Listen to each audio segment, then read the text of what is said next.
Committee to order at 10:32 a.m. on January 22nd, 2025.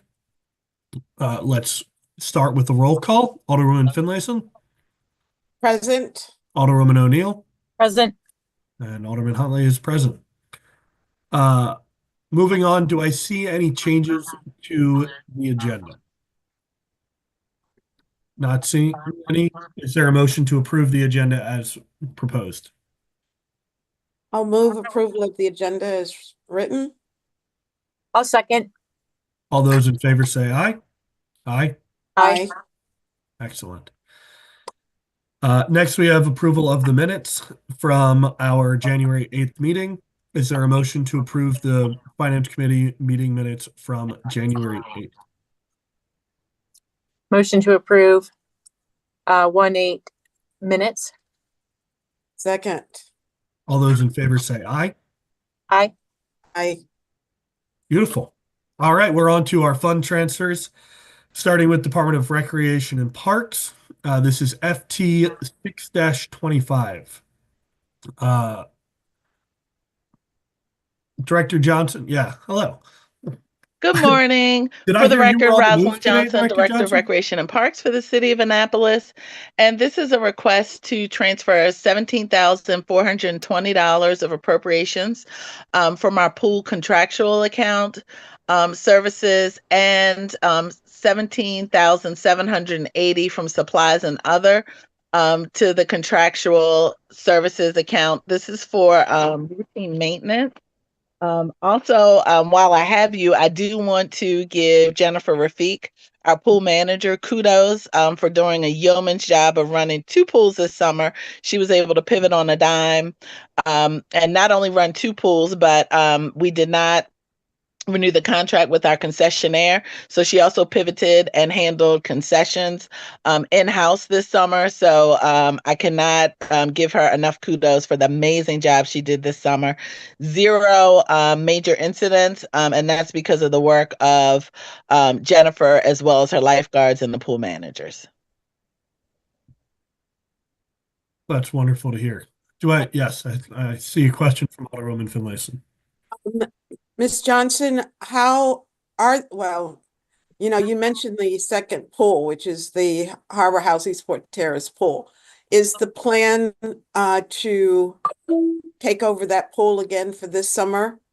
Is my first. Well, it is up to our amazing mayor and council whether or not you all fund for us to be able to do it. We did put it in our budget request this summer. We have reached out to HACA already because last year we had less than a month to prepare. And so they would like for us to continue this summer to be able to operate the pool, which, we feel is just a dire need for all of Annapolis because, as you know, we had every single resident from Annapolis be able to go to the HACA pool for free. We did negotiate that with HACA. So it's a benefit to everyone in the city of Annapolis and really beyond, because if you're not an Annapolitan, we still allow you to go to the pool for free, as the Dunn and the HACA pool are the only quote unquote municipal pools in the county. It's a huge asset. Thank you. Good to hear. So we'll look forward to that proposal. And my second question is, how are you planning for lifeguards? I know last year, getting enough lifeguards became an issue for us. So what are we doing in preparation? Excellent question. It did become an issue mainly because, finding extra lifeguards, quote unquote, at the beginning of the season was just a very huge battle to fight. So one of the things that Jennifer's already started working, we had our teen night. As you know, we do teen nights, and Jennifer's like, "Oh wait, these teens look old enough to be able to lifeguard," or "Oh, I saw this teenager. I know they can swim because they're on the swim team at Annapolis High," or wherever. And so she's already been working on that.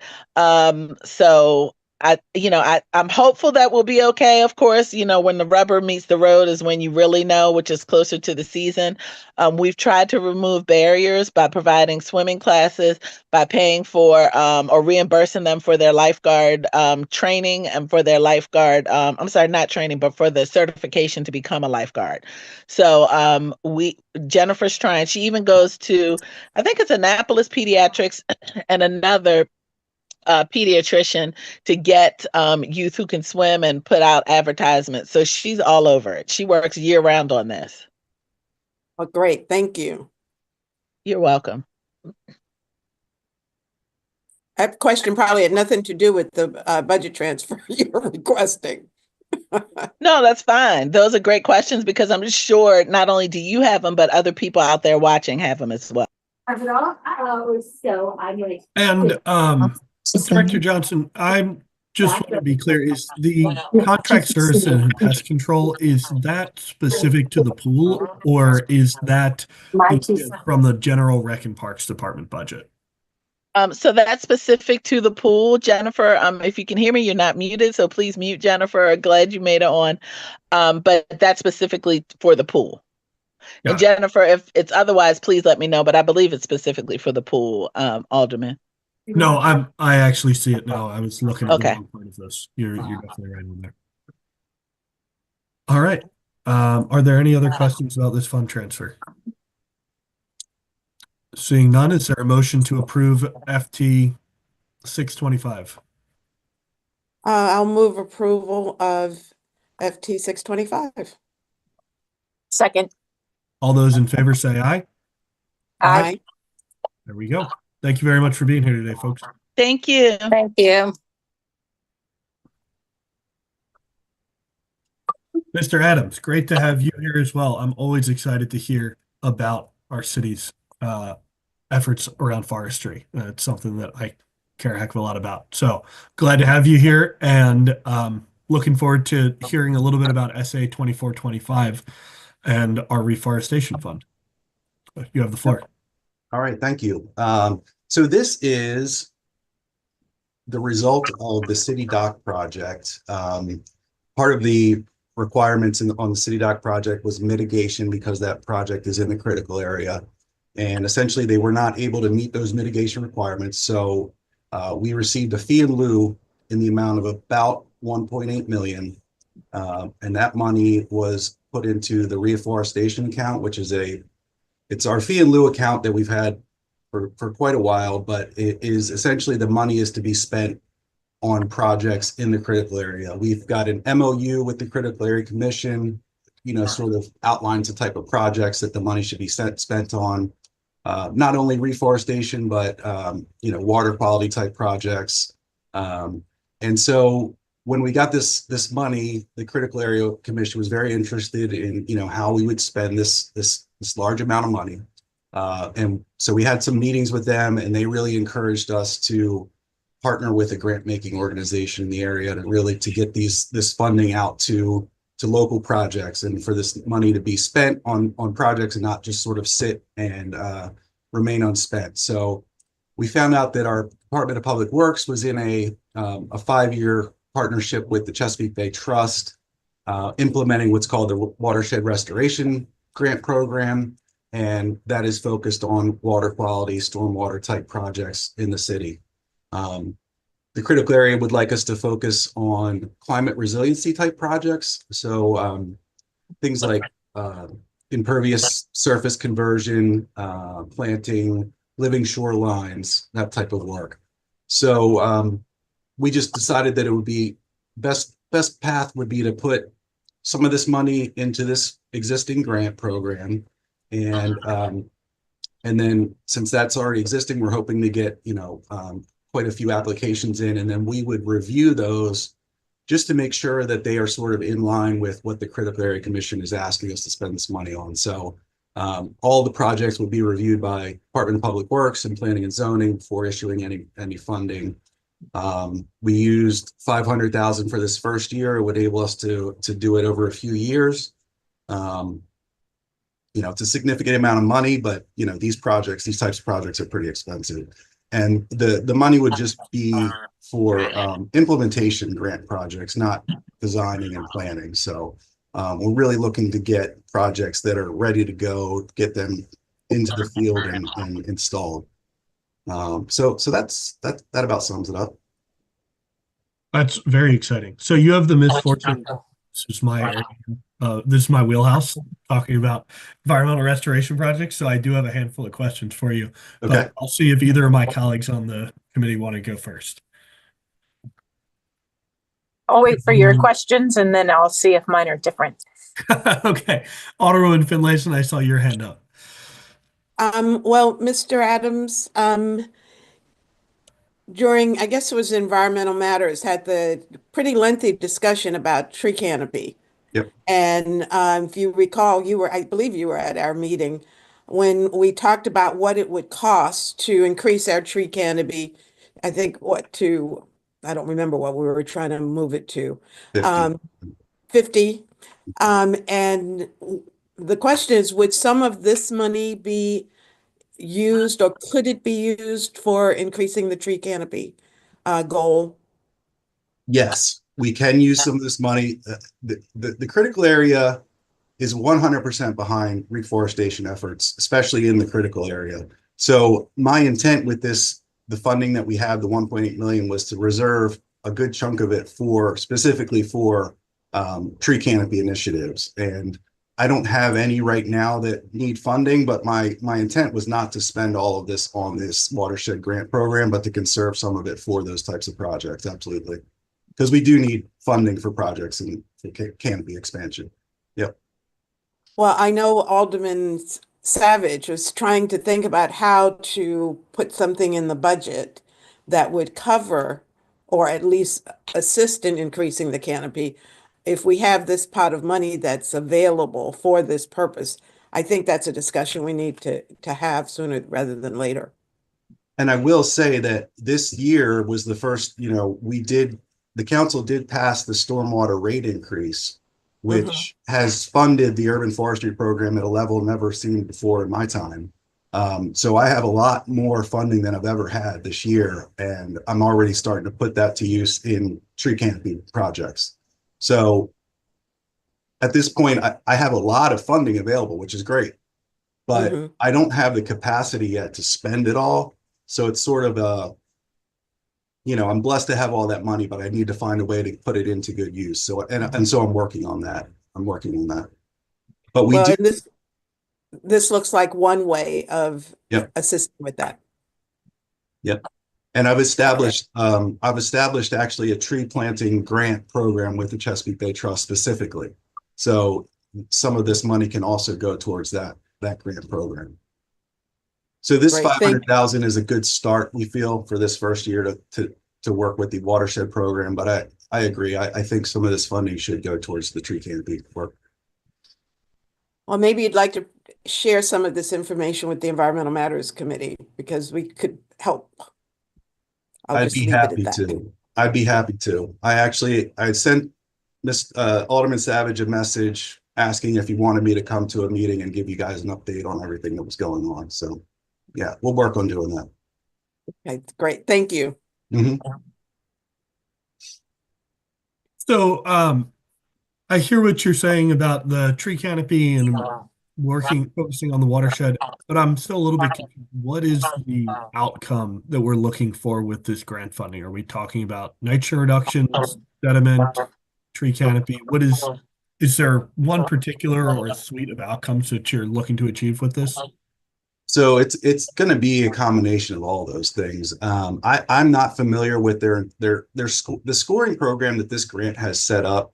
And like I said, I haven't been involved in this grant approval process in the past, so I haven't been through it, but it has a number of those targets, like sedimentation, nitrogen, phosphorus, all those things are included in the grant applications that are submitted. So those will be part of our review criteria, looking at, what are the outcomes of those projects.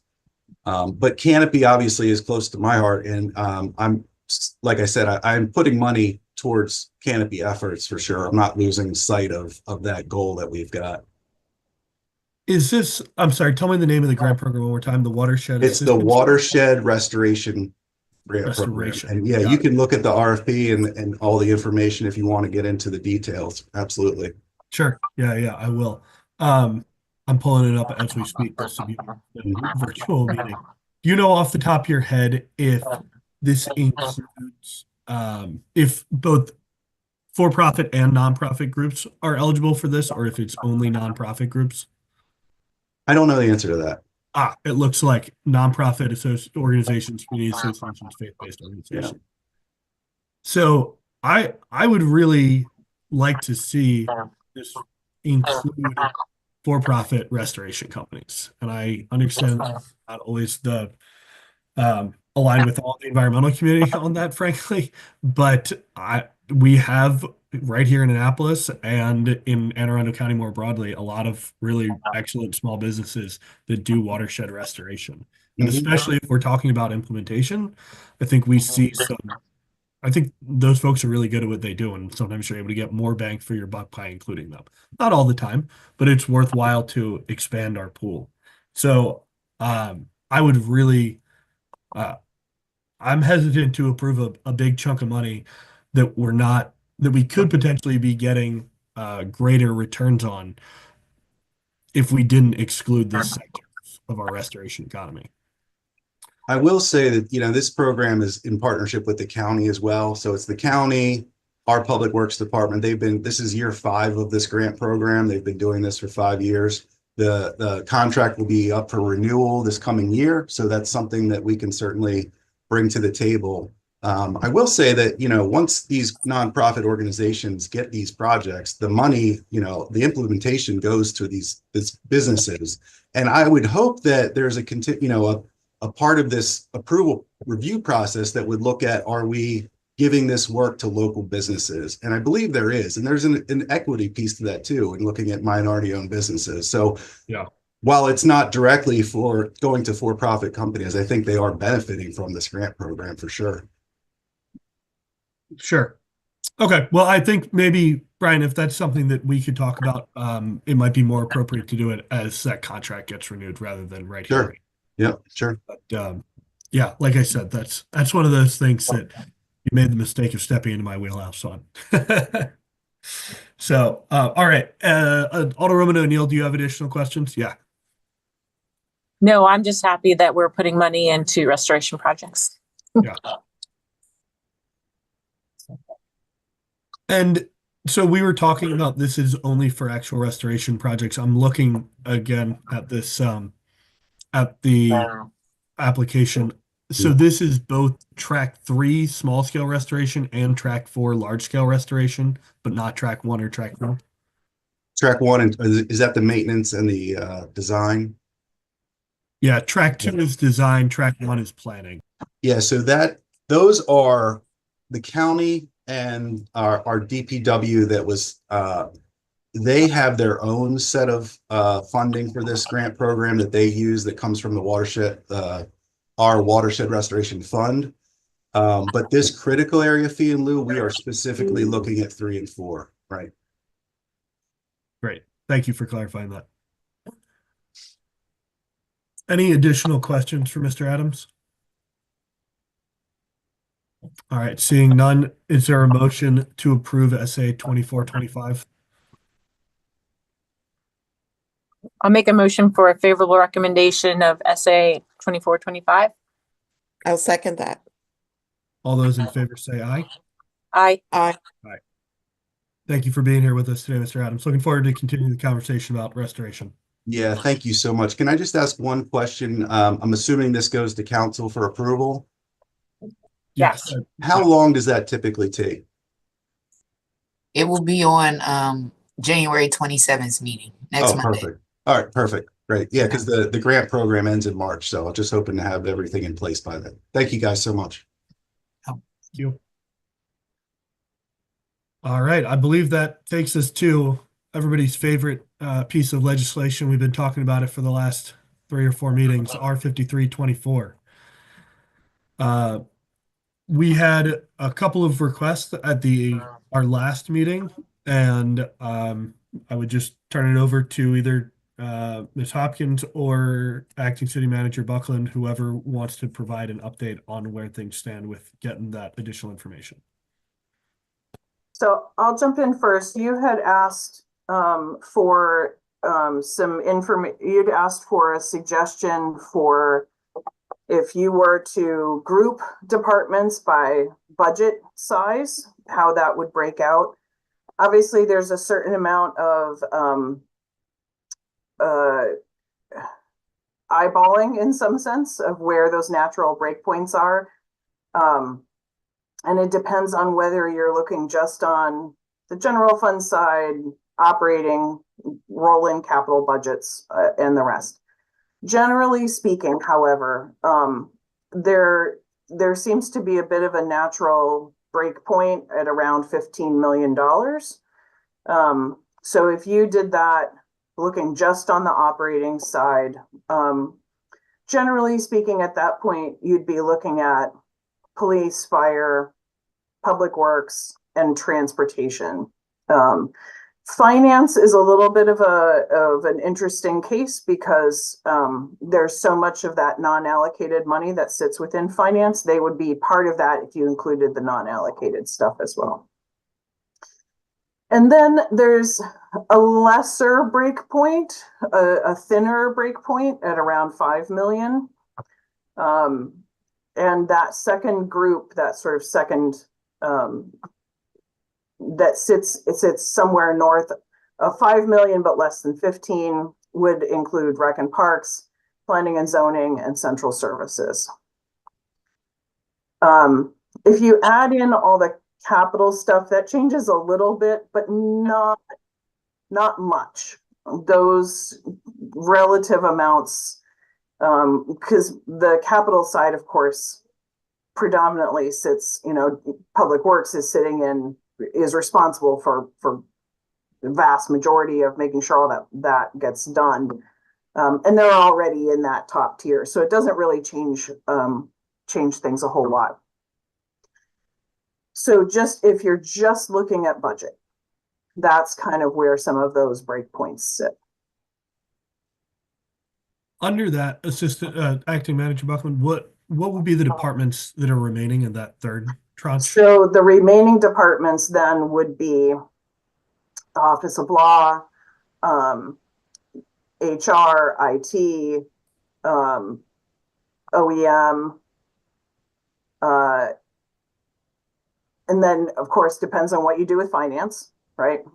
And then you've got, obviously, then the city manager's office and like that sits within that too. Excellent. Well, that's really helpful. Thank you. And then I think I'm sorry, do you guys have any questions about this? I do, if I may, Mr. Chair. Why is OEM lumped with the departments that aren't recognized as departments? HR, IT are offices, not departments. Am I correct? I mean, that was a discussion on the other piece of legislation. I'm not sure why OEM would be lumped with in those categories.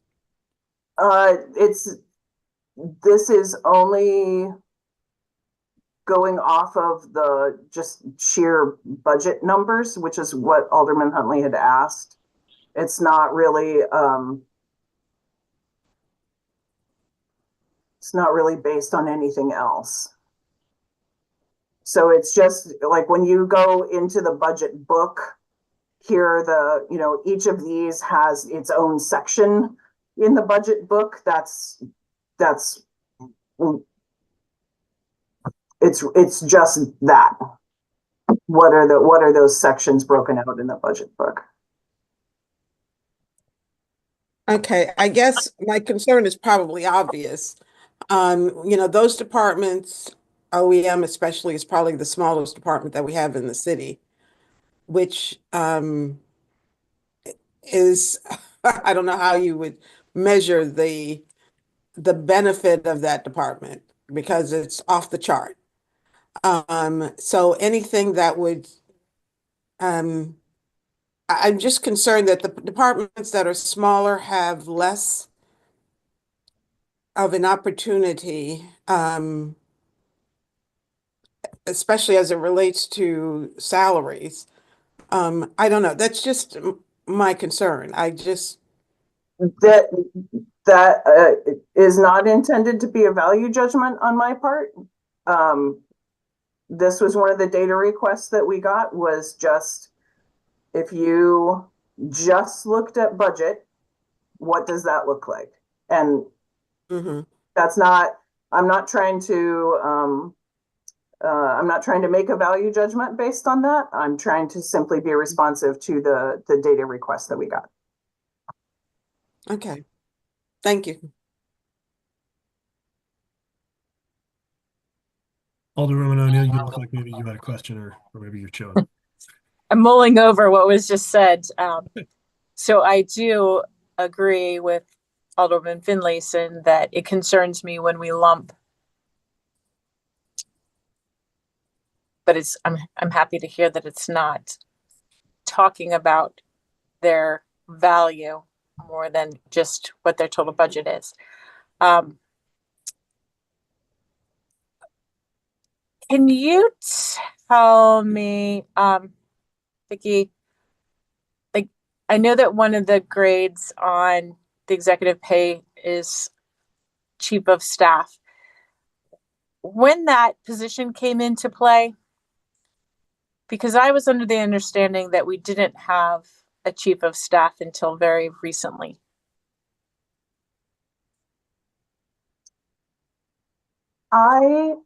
Tricia, you might have more information about that than I do, about when that position was created. So that position was created during the current mayor's first term, I believe. We did not have a chief of staff prior to that. We had an ombudsman. We had an individual that was kind of the staff director in prior administrations. But I believe the title of that position was ombudsman. Alderwoman Finlayson will remember Gail Smith held that role for many, many years under prior administrations. And staff has changed both in terms of what functions are performed out of the mayor's office and what positions have come into being. So the chief of staff position is relatively young in that regard. I mean, it doesn't span decades. But probably one of the impacts of in the prior administrations of the ombudsman was to serve kind of as the executive staff supervisor. Okay. And I'm questioning it mostly because I've had some constituents reach out, and not realizing that the city had a chief of staff, and then all of a sudden that's showing up on the executive pay range. So I was just trying to get a clarification of. So the chief of staff is in the exempt service listing. You know, it came into being via ordinance. It was adopted by council. That has been in the exempt service listing for a period. I don't know if we're probably on the order of 7 years now. I can look up exactly for you when it was created. Okay. And I'm not saying one way or the other. That's been a comment that I've heard Yeah. over and over again. I'll get you an exact answer to that. And a lot of people were questioning, like, why do we have a chief of staff if we have a city manager? And the differences. But I'll look on that. I'll look at the. So the chief of staff is in the mayor's office, not in the city manager's office. Right. The chief of staff performs functions directly for the mayor, not for the city manager. Thank you. Alderwoman Finlayson, see your hand up. Yeah, if I might give some historical perspective, that position was created during the Panelides administration. He brought in someone to manage what was a growing staff in the mayor's office. And so her responsibility was to simply manage the folks who, as I said, worked out of the mayor's office, which included, and at that time, we didn't have an ombudsman by title. I think, and Ms. Raftovich had that position. She was the first one to have that position. I sponsored that, so I know that that was the case. It has grown since then, but the job of that person, that position, was simply to manage a small group of people working out of the mayor's office. And over the years, that has grown. And I too, like Alderwoman O'Neill, have had questions from the community about why we have two different management levels under the executive pay range. And I'm not sure that the responsibilities are clearly defined. It's pretty clear that the city manager manages all departments except for the law department. No one manages the law department. That's not true. The mayor manages the law department, but the chief of staff does not manage the law department. So what areas are the chief of staff responsible for?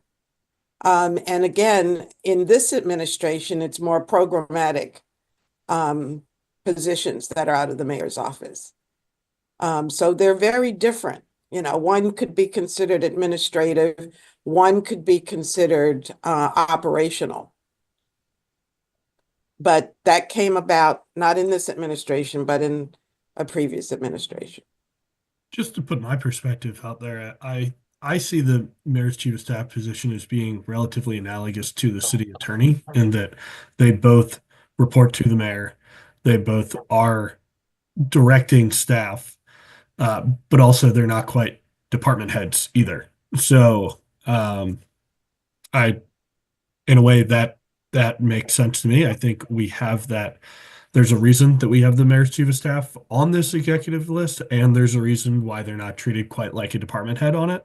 So I think, yeah, that's just my 2 cents, or as our colleague would say, my 3 cents.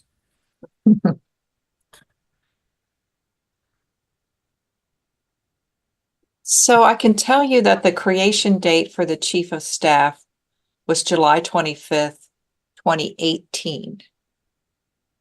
What I'm finding in our Munis system in terms of individuals that have held those positions was originally Susie Smith, then Jane Ruska, and then Kate Pettit. So I'm not exactly sure, Alderwoman Finlayson, from this information that shows me that the position was created under the Panelides administration. If it was, it might have had a different title, and that's why I'm not finding it. But I can do the research and see if I can figure that out. But it looks like the actual title with, the actual position and its title was created in July of 2018. If I might, Mr. Chair, Tara, and I can't think of her last name, was the first person to hold that. Hargadon, something like that. Yes. She held that first position. Yeah. And I'm not sure that position existed by title when she had it or when she was given that title. But She did not actually have that title. It might have been more of a functional effect, but she did not have that title. And I can see if I can figure that out too. Yeah, but we did not have a chief of staff until she was appointed, whatever the title may have been. And I do recall her being recognized as chief of staff, because I do recall some conflict when the city manager was out of the city. She would attempt to work with department heads, and that didn't go over really well. So if I might, just if this is okay, that this is dialogue, because I'm just trying to provide information.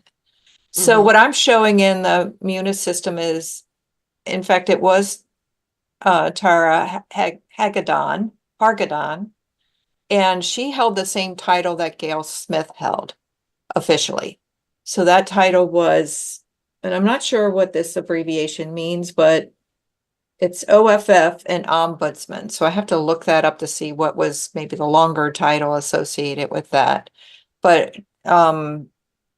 when I first came to work for the city, the structure over in the mayor's office appeared to be that. And Gail Smith was here in that position, considered the ombudsman.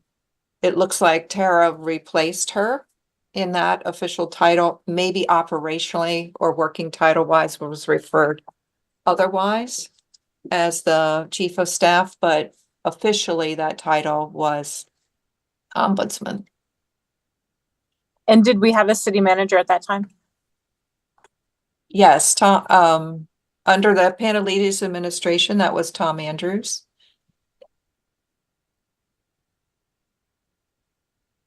And I know that there are two different departments. I'm just trying to find the progression. Yeah, Thank you. you're welcome.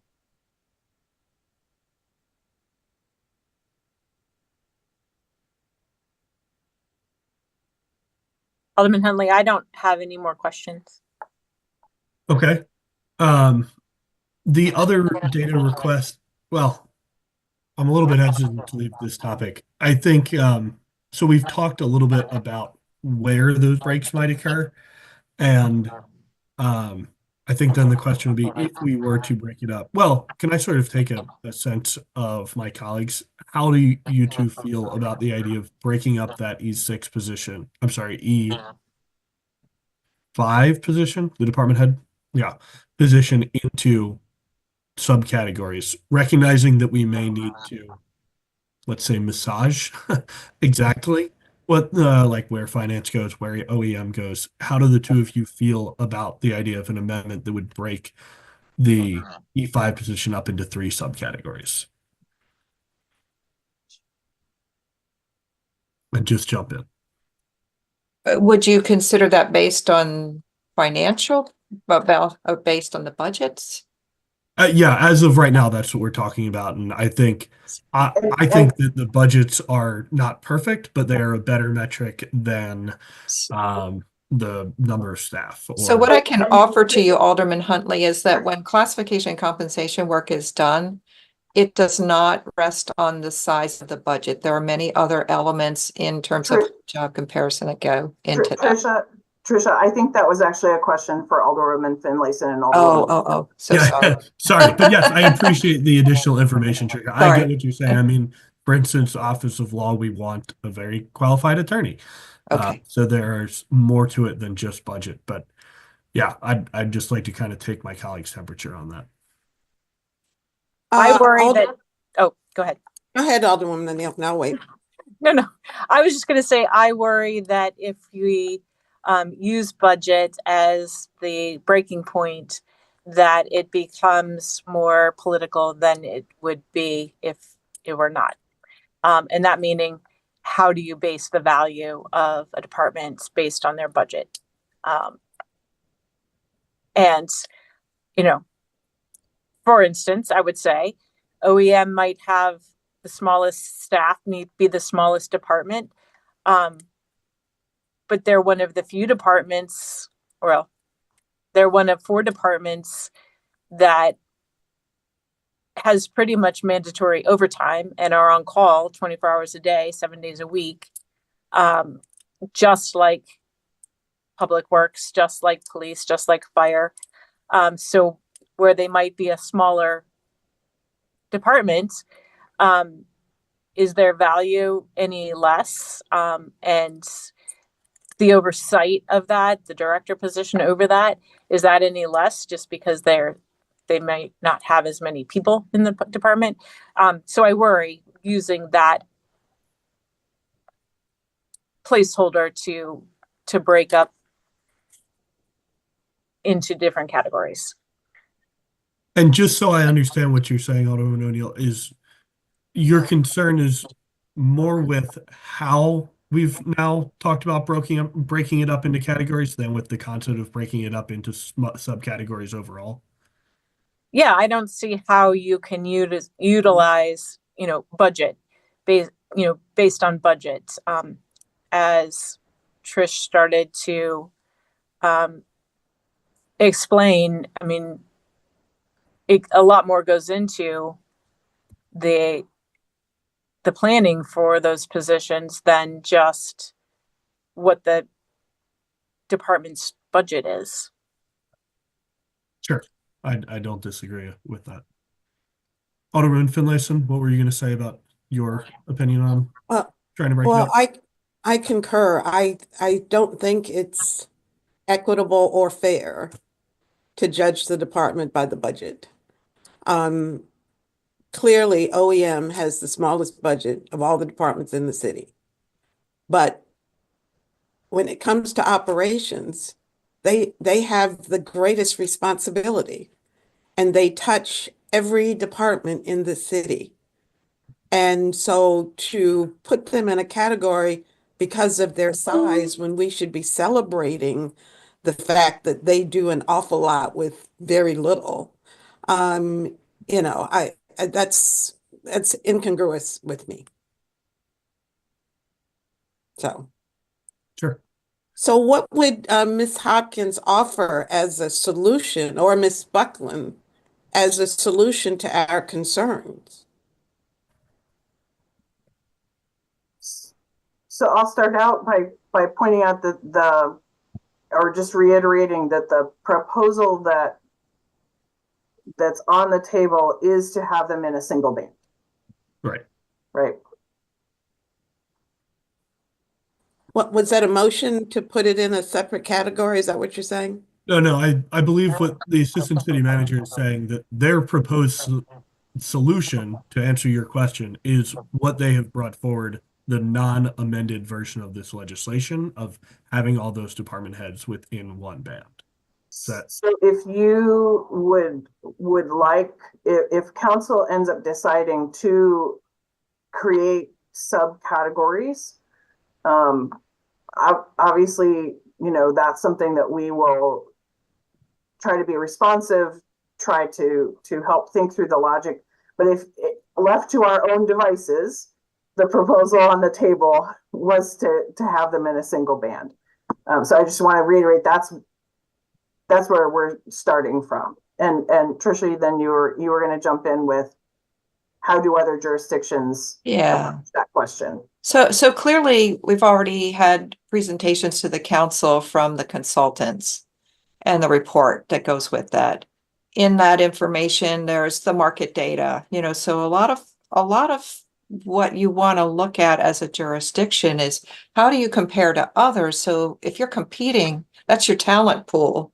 You want to know that you're in a position to effectively do that. There are other jurisdictions that you already got a report from Vicky to give you an idea of what some of the major competitors are doing with their executive pay. That's another way of an overlay. But know too that when positions are evaluated in the consultant's report, you saw their whole job comparison. So the whole job comparison gets into many other elements. Organizational impact is a big one. I think that was something that we were alluding to here already. Yeah, you can't measure impact by how much money you get. I mean, that I would agree with Alderwoman O'Neill that's not an effective tool to indicate whether there is in fact impact, because you got more money to work with it. Some of that is very much operational. In public works, they're paving. You may not be paving something and have significant expenses associated with that, for example. We also look at interactions. We look at the level of knowledge. Now that's going to be relatively static across an executive leadership team because there's quite a bit of necessary background knowledge, education, experience that you want your leaders to have so they can in fact use it effectively to benefit the city. But there are in my estimation, important considerations when you look at the relative value of positions both internally and then externally. And you will see that there's some jurisdictions that flatten that relationship, that they're banded essentially. They're consistent in their compensation across the board with very little variation, and that others do make more significant distinctions. I think that's important to look at too, because it's by title. That information you got is by title, which should help inform you too, in terms of if you're looking at differentiation, what kind of differentiation that could be. That doesn't mean either that you can't look at this pay range as something that we can have internal language or pay rule language to identify what that looks like. I actually have somebody that I've asked to look at that and take a look at for a couple of reasons. To look at this from the standpoint of when you are filling a position, what does the candidate have? Is that candidate bringing to you lower level skills? Like, yes, they'll be okay in the job, but maybe that you can't take all the guardrails off and, have to put supports in place. So that's more on the entry side. Then you might have somebody more who's got intermediate experience and can grow it and more quickly and can be very effective as a leader, but maybe didn't have all the same kinds of experiences that you would necessarily utilize in a role here at the city, because quite frankly, we have big plates and we have to do it as well as lead it. And so then you may have people in a range that's in the senior level range. And then you have an area. And so this is kind of borrowing from the state model where they consider it extra justification. It's salary growth. It's an area that you want to reserve for growth. It's an area that you'd have to enter into very high level support for even considering that an area of salary offer, and that you see it simply for showing that person that potential growth, staying with the city. So there are different ways to look at that, even within a range. And so I just offer that to you as maybe another consideration in the way to look at a single min to max range. We said before, we want to and will bring to you some information that shows that we are taking into consideration the same expectations we do with our other pay scales. And that what I do currently is I recognize that when we move from the FY24 scale to FY25 scale, that people that had 20 or more years of experience were landing around at step 14, and then merit increases from that. So all of that should also inform decisions at the executive leadership, and in my humble estimation, my professional estimation. Thank you for that. That's helpful. Yeah. Oh, Alderwoman Finlayson, yes. Thank you, Mr. Chair. This is my third comp and class studies in my 18 years on the council. And each one has had its benefits and its flaws. One of my concerns about this particular comp and class study is the fact that they try to make us fit into somebody else's mold. The city of Annapolis is unique to Annapolis. No one else has all the options, all the benefits that we offer. And so making initial comparisons is fine, but holding us to a standard because others do, I think is an injustice, to be honest with you. OEM is the point of contention here because they seem to be diminished. I'm not sure, and I spoke to the director about this, and he wasn't comfortable with some of the things that are recommended. And, one of the questions I had asked was, are all the directors weighing in? Are they comfortable with the recommendations from the folks that have been hired to make these judgments for us? Some of them have been and some of them haven't. And maybe it's because there's not a consensus. But we know what's going on in the city, and our directors know better than anyone else. OEM has a revolving door. They are training people up, and they are walking out our door as fast as he can get them trained. NOAA, MEMA, FEMA, they all recognize the value of what goes on in our department. But we don't seem to. And that's very disturbing. You know, the career ladder is something we've been asking for years.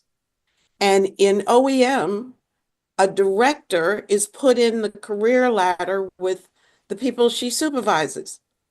That should not be, because then there is nobody to supervise the people in levels 1, 2, and 3.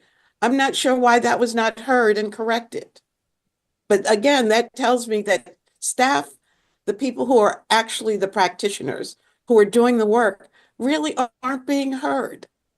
You know, and whether the consultant didn't hear it or the staff didn't hear it, but it was not heard because nothing has changed.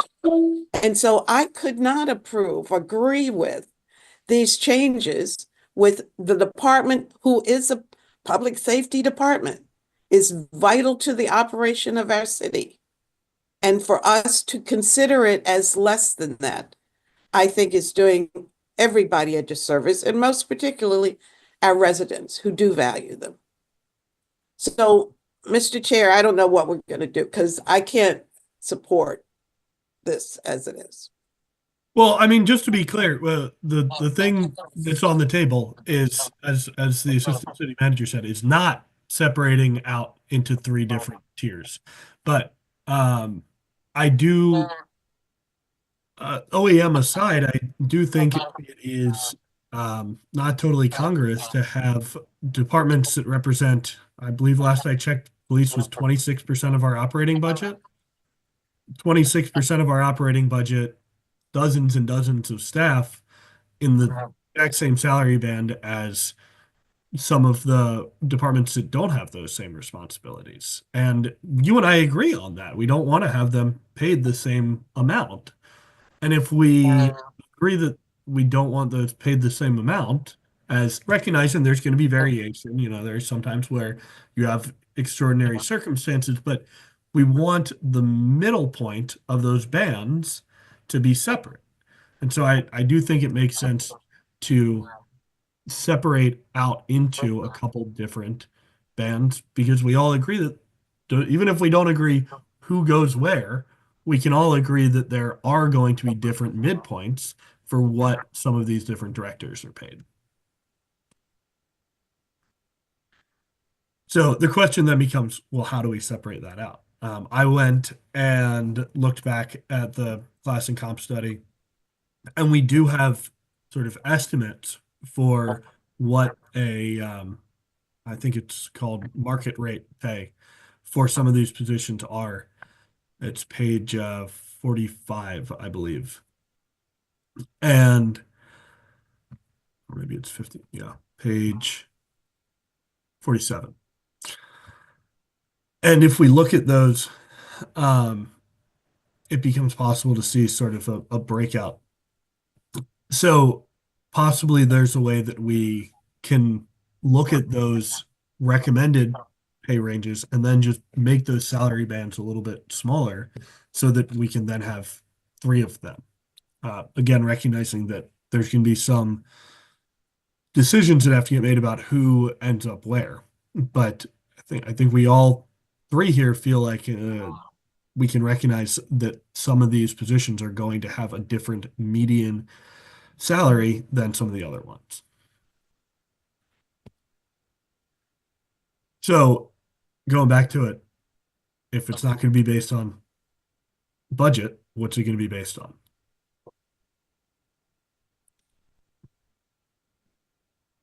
And if nobody has a good option, then maybe we shouldn't do it. We should go with what the existing status quo is. I don't want to say status quo, but the proposal that's on the table.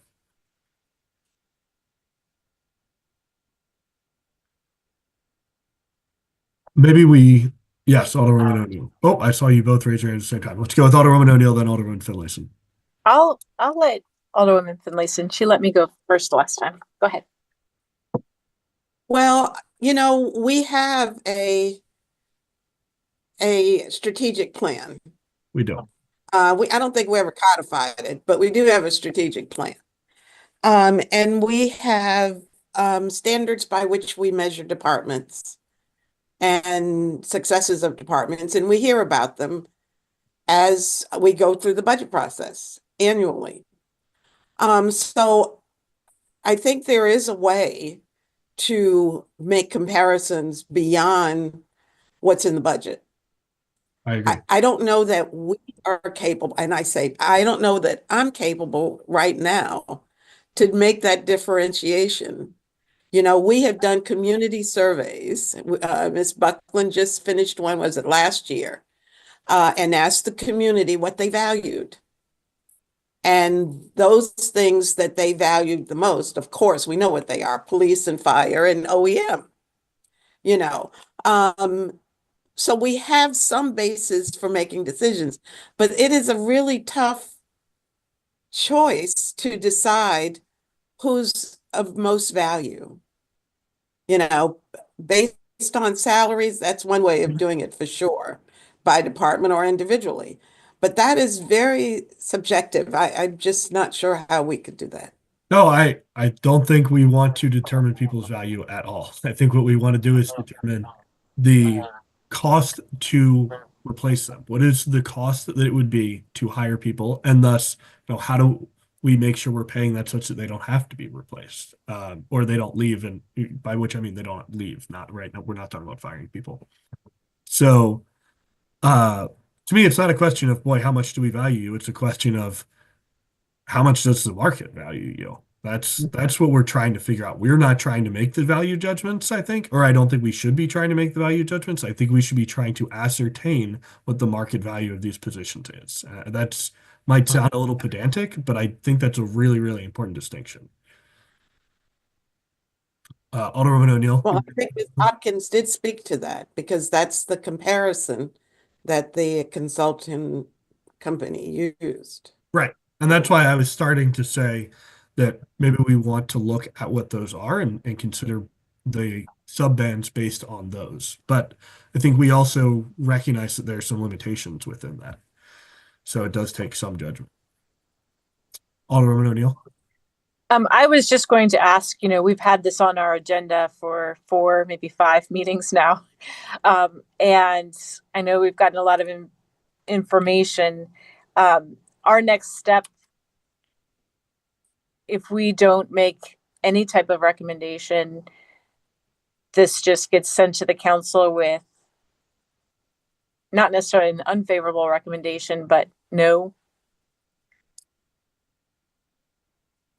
Yes. recommendation, a pass, so to speak. I know we have done that on bills in housing and human welfare. Just take no position on them. Do you have a sense, Alderwoman Finlayson, like this? I don't have in front of me what other committees has reviewed this legislation. Do we know that? Rules and City Government and the Civil Service Board. All right. And what has Rules and City Government? We did not I think we were still in discussions about it also. Okay. And do we know what the Civil Service Board has said yet? Is Ms. For some Jackson, or Ms. Buckland? The Civil Service Board hasn't met yet, right, Tricia? That's correct. It's also not, however, within the purview of their job duties. Yeah. So one of the things that the ordinance that accompanies this does, so when the duties of the Civil Service Board got changed, this particular provision got missed. Yes. And so we're in a little bit of a catch-22. That's why the ordinance that accompanies this actually cleans that last piece that got missed last time. So it's not actually within their duties to weigh in, but the code requires it be routed to them. And so trying to clean that last bit. Is that, Tricia, is that fair? That is absolutely the case. Yeah. It was truly an oversight when the full intent was to remove that from their duties in legislation last year. So we did have one other piece of one other data request that I believe we made in the last meeting, which was for some kind of projection of the financial impact of adopting this on the city. I understand that might not be something that can quickly get put together and even in 2 weeks, but has there been any progress on that? Do either of you have any update for us?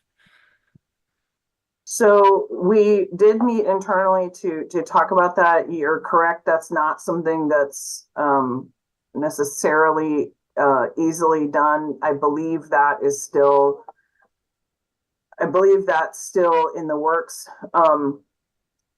But just from kind of a logical standpoint, and in terms of what are the main pieces that you're looking at,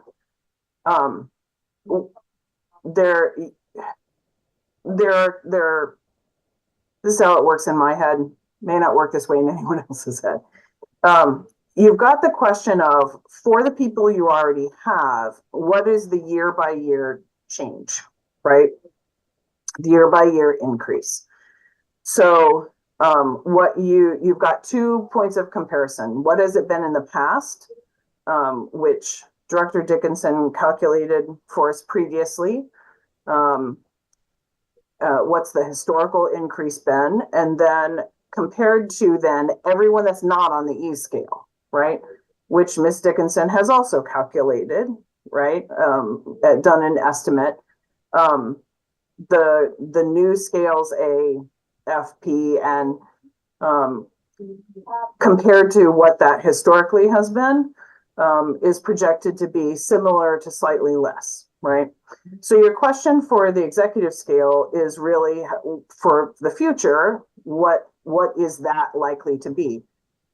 In this case, that's entirely within the purview of council, because that's a budgetary decision.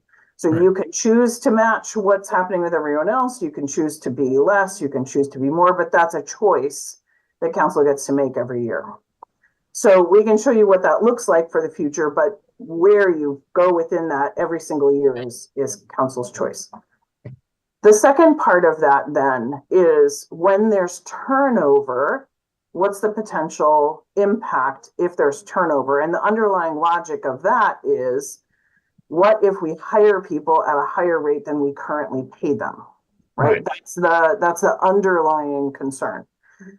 So Ms. Hopkins already addressed some of that, of really trying to be careful about doing a comparison with our existing and not outstripping our existing directors. That also, however, is within council's purview, in that that's part of what you end up agreeing to when someone's appointed. So we can do that calculation of, let's say, for the sake of argument, we turn over 2, I'm pulling number out of the air, we're turning over 2 department directors every single year, and everybody, council included, goes completely hog wild and hires everyone at the top of the scale. I find that to be a very unlikely scenario, but that's a calculation we can do. I'm just not, again, there's a lot of control that you have over that. But all of that, actually, like saying those words, easier than actually doing the calculation. So the calculation itself, still in process, but that is the logic of it, if you take my meaning.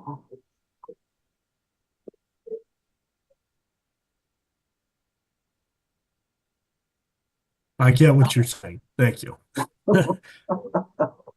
It's definitely a bit of a puzzle to actually get that done. Like you said, easier said than created.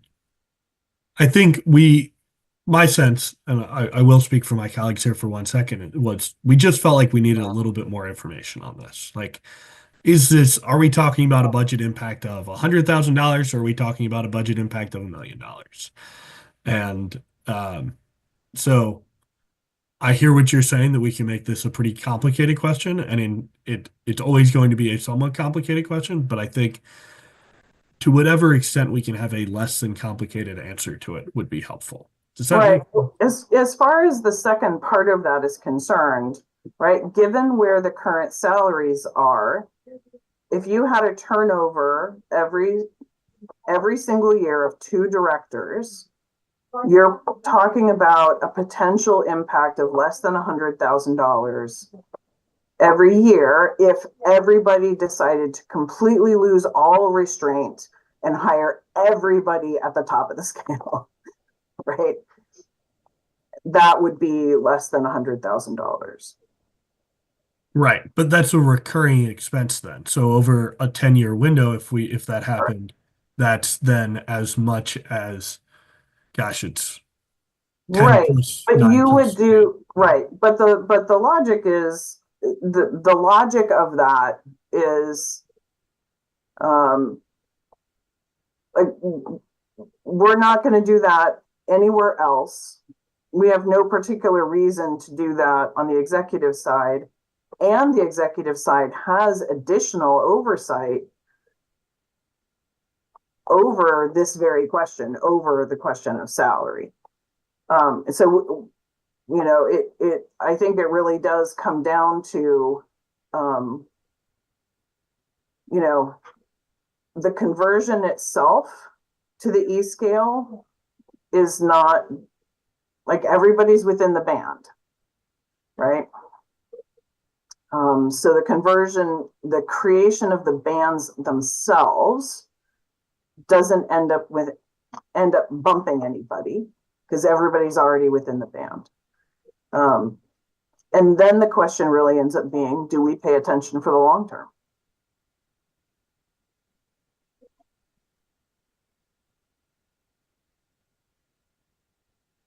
So my back of the envelope math is, if we have that kind of extreme scenario you were describing, and we have that turnover per year, and it really does cost, high end of the range, $100,000 over 5 years, that could be a pretty significant cost. But I get what you're saying, that is sort of our high estimation. Yeah. Alderman Finlayson, it looks like you have your hand up. All right, I'm muted. I feel like I'm always the voice of doom. But to give you a little historical perspective, That's what you're always in the doing, previous and we appreciate administration, it. yes. In the previous administration, we lost, I think it was 6, but it could have been 5 directors, all in one fell swoop, from the city manager to the transportation director to the public works director.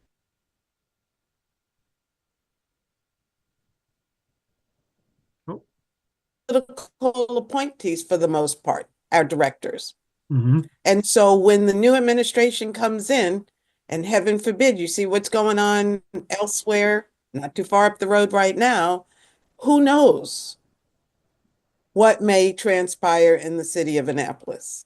So I just want you to keep it in mind. It sounds far-fetched, but we've been there and done that. And how we were able to get beyond that was because HR, Ms. Hopkins, had the autonomy to bring in good people and figure it out. So, we shouldn't say that it'll never happen, because it was 8 years ago, 7 years ago. And I'm sorry, I did not mean to imply that level of turnover is not possible. The part that I was saying was, we're going to hire every single turnover at the top of the scale. That's the part that I find unlikely. Well, we are a desirable place, but we can't seem to keep folks. And we've asked the question many times, is it because of the salary? Why is it that we can't attract people? Everybody loves Annapolis. They want to come to Annapolis. But when they get into the actual discussions about working here, then there's some hesitancy. So, and maybe this will help that. I don't know. But just something that is happened. So that's my last doom for the day, I promise.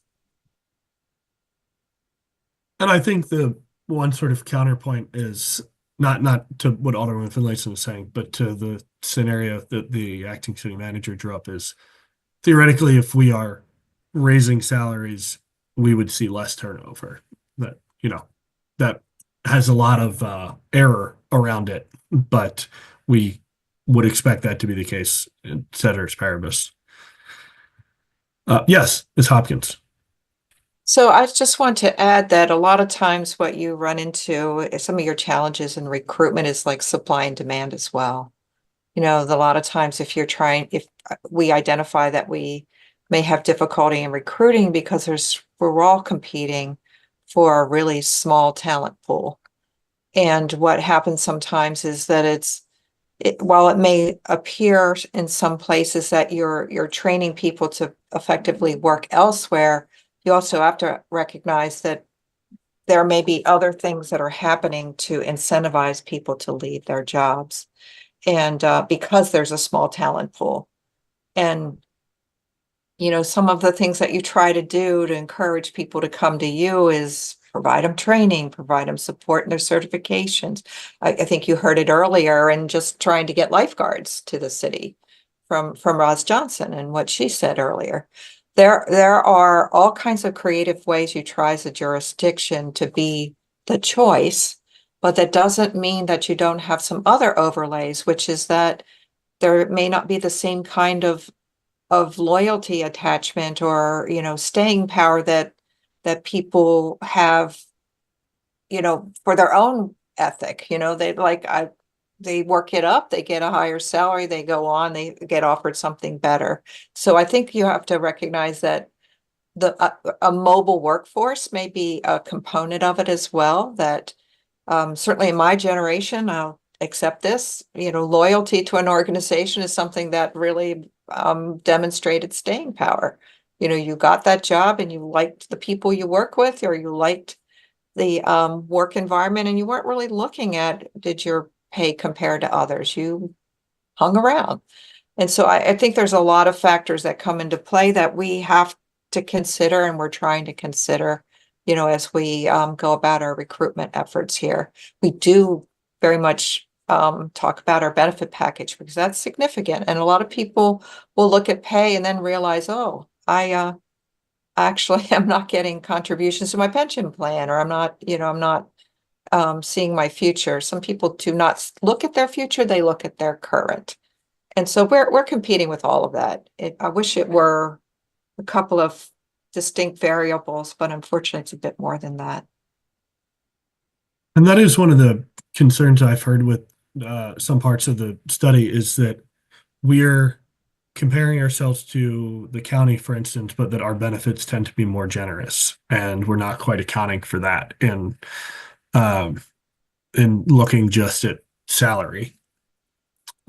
We might, kind of to your point, if we have more generous benefits, we might want to adjust our salaries based off of that total compensation package. So, and to just give you some background too, we are doing that as part of our NeoGov implementation. We're working with a module that's called Attract, and that is really more of that public facing, I'll call it sales component of getting people more, giving them more information, giving them highlights of occupations, giving them more of a, this is what it's like here experience before they decide to apply. And so we're making great efforts to do a much more robust outreach and make us more attractive and invite people to join us. And as well as part of that, some of it in government, it's all about them coming to us. So we're trying to find other ways of getting to them to encourage them to come to us.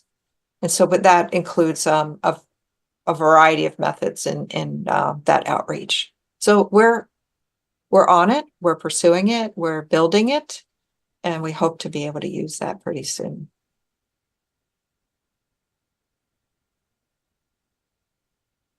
Can I shift gears for one moment and ask a totally different question about this?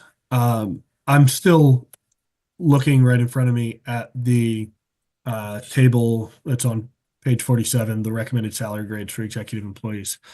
And I understand, this ties into our banding discussion, that we'll see a pretty significant range of the basis percent of midpoints for the directors, because, like I said before, we kind of all agree that there's going to be some differences, even if it's wise to keep them in the same band.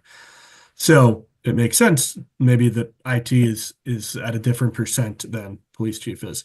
But for the city manager position, could you explain some more, Director Hopkins, why that is at 81.7% base as percent of midpoint? Why is and again, I recognize it makes sense for it to be a little bit below 100% because we want this to have staying power, but why is that the second lowest basis midpoint? I'm sorry, I'm interrupting you. No, go ahead. So that is a function of what is the Salary Review Commission reviews and takes a look at.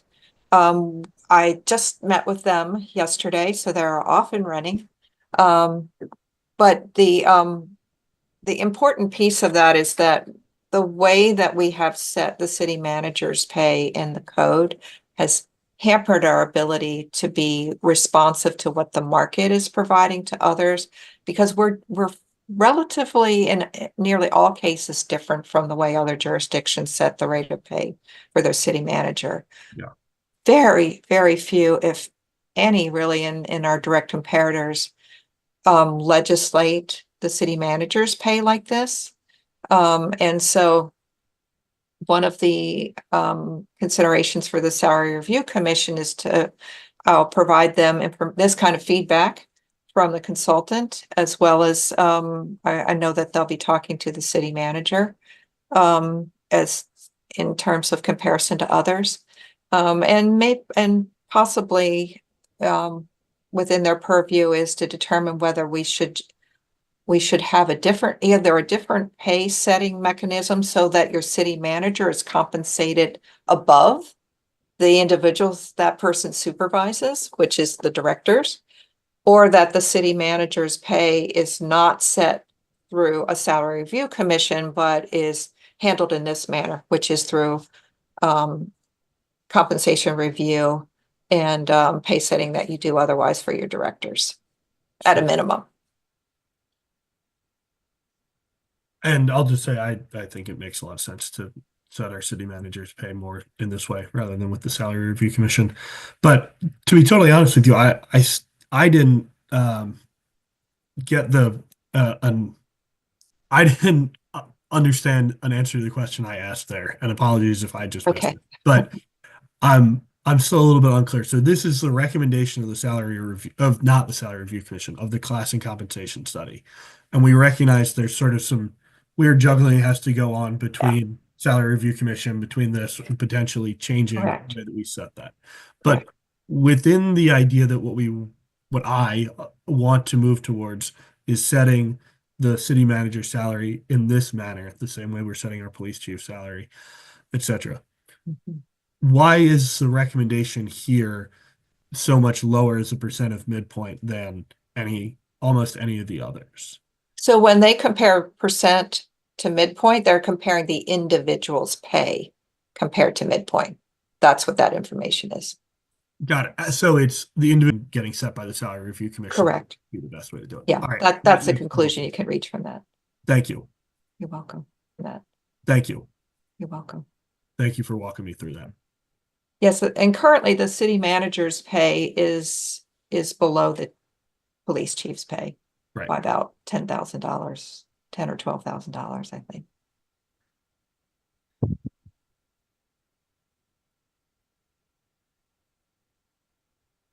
So if we don't have more questions, do we want to think about amendments to this? Do we want to approve it favorably or report it favorably?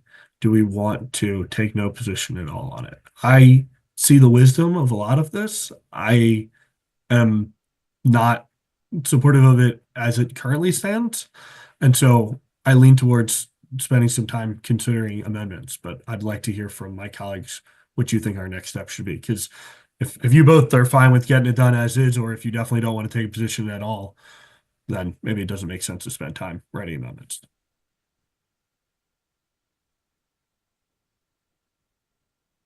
Yeah, Alderman Finlayson. Mr. Chair, I'm comfortable with not taking a position, but I hesitate to say that because if we don't send our colleagues our recommendation, then we will have this discussion all over again in the full council. Yeah. Which will probably take far longer than what it's taking us. Right. I think if possible, we should amend it that's our role. But as it is, I would not support it. So it would really depend on what the amendments are going to be and what the impact will be on those amendments. So. That sounds like you and I are of about the same mind at this point. Yes. Alderman O'Neill, do you have anything to add? Oh, you're muted. You're muted, Alderman O'Neill. We can't hear you.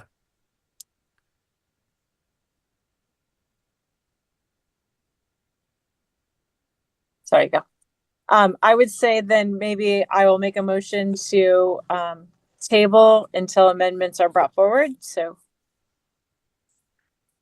Yeah. Is there a second to that? I'll second it. Do we need a time specific to have amendments? Would it be the next meeting? It would help. Or not. It just depends on what you all want to do. If it's 2 meetings, I could put that, I can, put that in my minutes. So maybe we should think about what is a reasonable time period for us to develop amendments. I think, Kaylin, our next meeting is February 12th, correct? What is our next meeting date?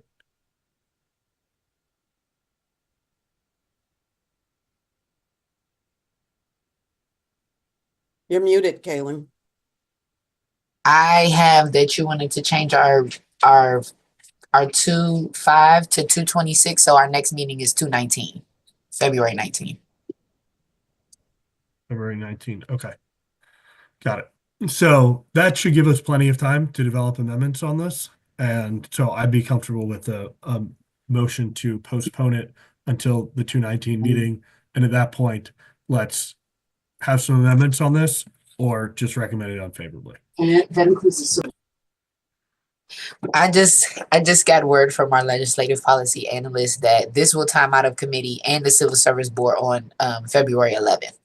So after that, you guys are going to have to recommend it back to your committee or let it stay in council.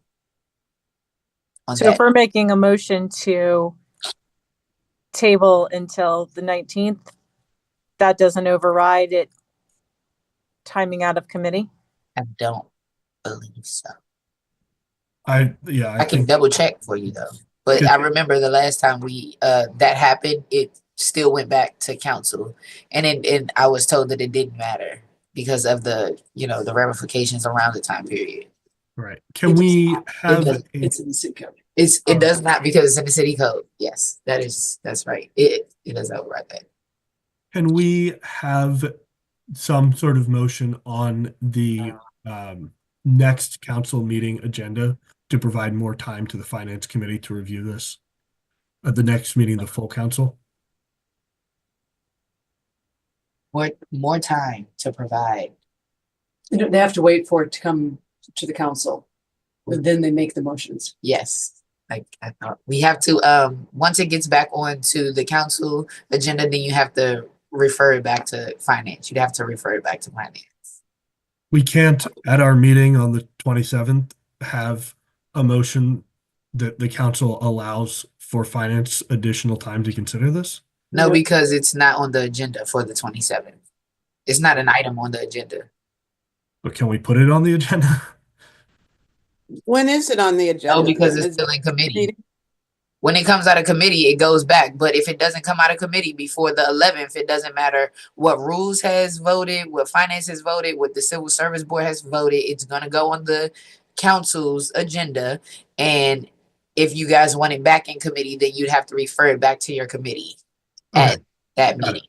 Yeah. So if we were to choose to take no position on this today, it could go back onto the full council's agenda for the meeting on the 27th. And at that point, we would be able to refer No. it back to the finance committee. It's still in other committees. So just because it's it's timing out, well, you guys aren't going to have a meeting before the 11th. Rules will get a chance to vote on it because their meeting will be before the 11th, and so will the civil service board. But then this will be the only committee that hasn't taken an action on this legislation. So on February 11th, it will time out, and then the meeting on, if it's February 11th, our city council meeting is the 10th. So it would have to be on the 24th, February 24th meeting, and then you guys can refer it back to finance. But then you would already had both of your meetings for February. Oh no, you have one on the 26th, so that would work. Oh no, we changed it. No, yes, 2/5 went to 2/26, so Right. yes, that'll work. Yeah, Alderwoman Finlayson, you look like you have your hand up. I'm going to hope maybe That's- your wisdom yes, brings a 'cause I'm solution to this. I'm confused. So if we take no action today and we refer it back to ourselves to get amendments by the next meeting, which I thought you said was the 19th. When is our next finance? The 19th. Finance, it is the 19th, but the next city council, we're going to have 2 city council meetings before you guys' next finance committee meeting, because Harry changed the February 5th meeting to February 26th. Right. Okay, so my question is, will this be on the agenda for the February, what's that meeting? February 12th meeting?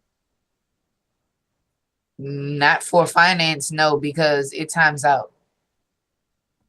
It times So out. when will it be on? When will it be on the council agenda?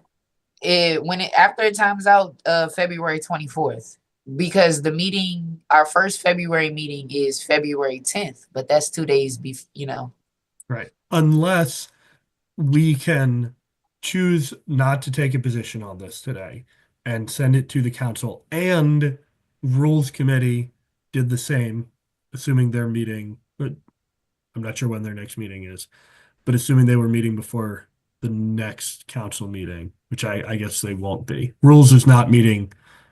First Today would Friday be of February. Right. Yeah. So that's not going to work.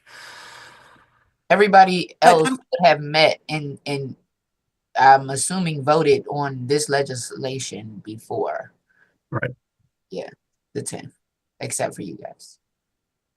And It just seems to me like there should be a mechanism by which the council as a whole can allow the finance committee additional time to work on this without having to wait for it to come back to the council from timing out. It just seems like we're creating a lot of additional wasted time. So I think, yeah, I think there should be a way that we can have, yeah, that we can have some kind of motion before the council on the next meeting to grant additional time for this before it times out of committee.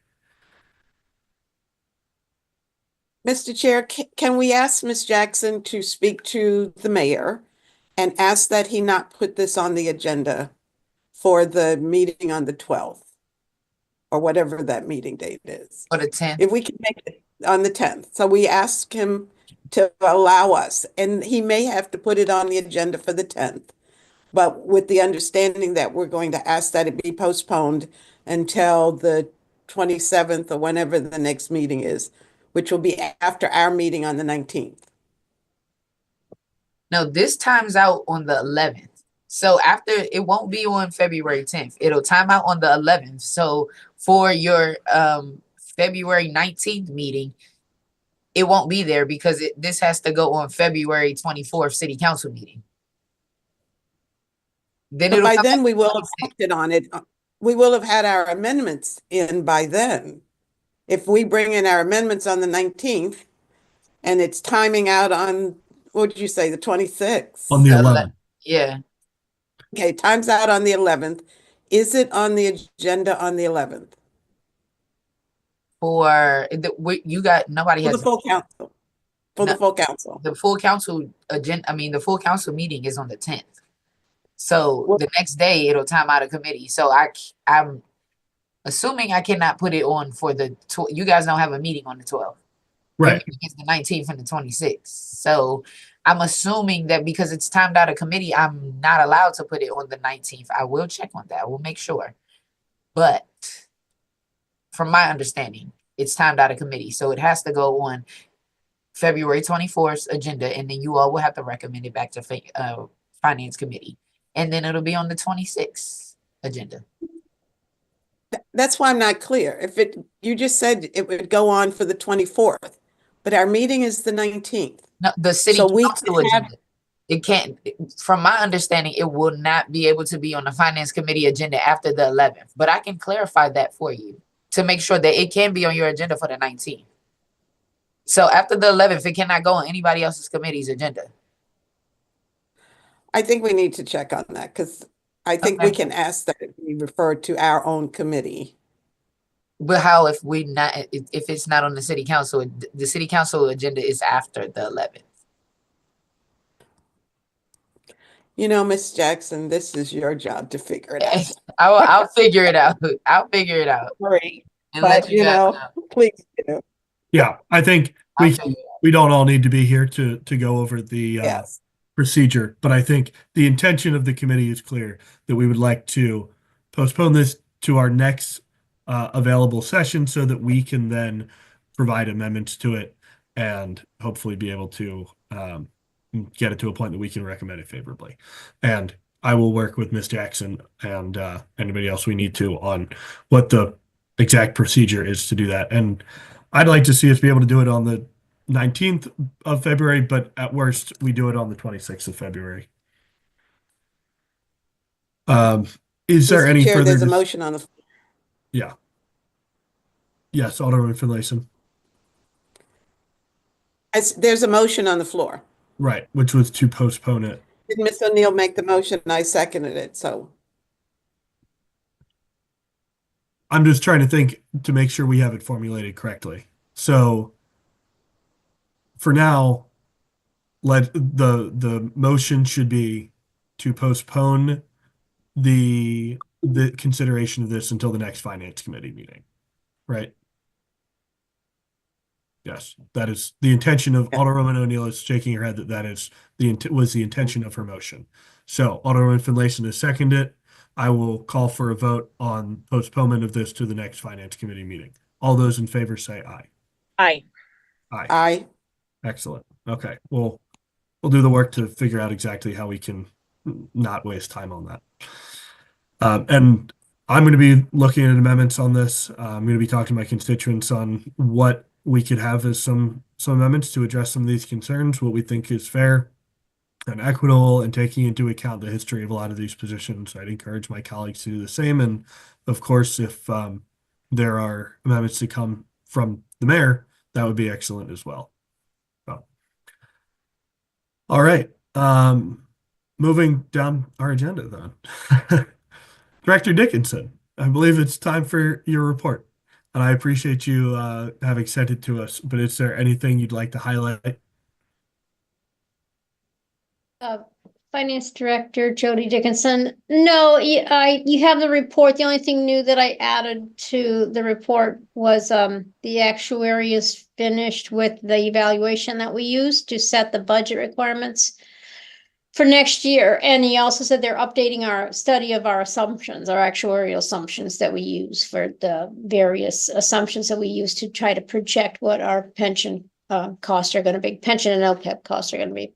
We're going to meet with him next month, and then we'll may schedule something with Finance Committee if there's a need to update you on any changes we're making. Excellent. Director Dickinson, something that I was talking with Alderman Finlayson about the other day is just sort of how we should go forward out of our last week's budget priorities meeting. So I just posed the question to you of what would be most helpful for you, understanding the intention of that meeting was to gather city council priorities so that when they're, particularly for ones that were clear consensus, they can be included in the mayor's budget early. How would you like myself as the chair, this committee as a whole, the council even more broadly, to proceed with those priorities in a way that's most useful for you towards reaching that goal? I may want the assistant city manager to give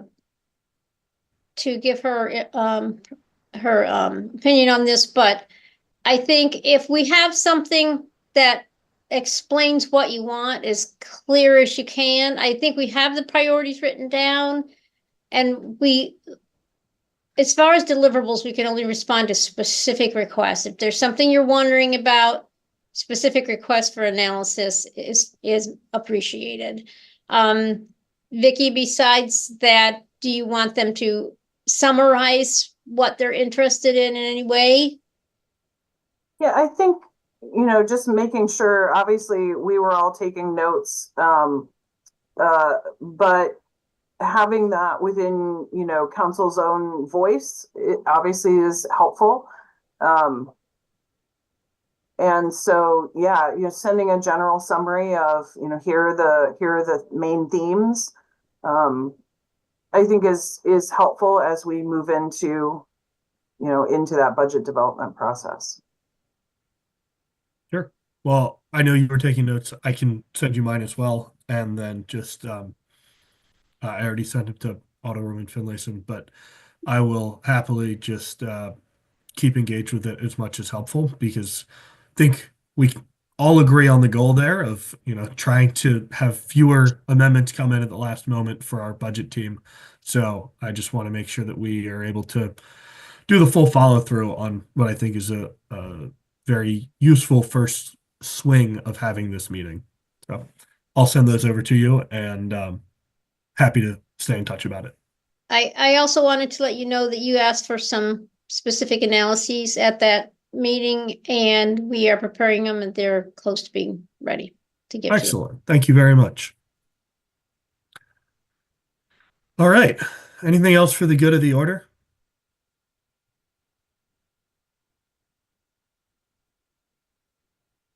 I think Alderwoman O'Neill is trying to unmute herself. No, I was just going to say, I was going to motion to adjourn. Excellent. Okay. Is there a second? Yeah, I'm pretty sure I saw you mouth second. Yeah. Yeah. All those in favor say aye. Aye. Aye. All right. Thank you very much, everybody. Have a great rest of your day. Thank you. Have a good one.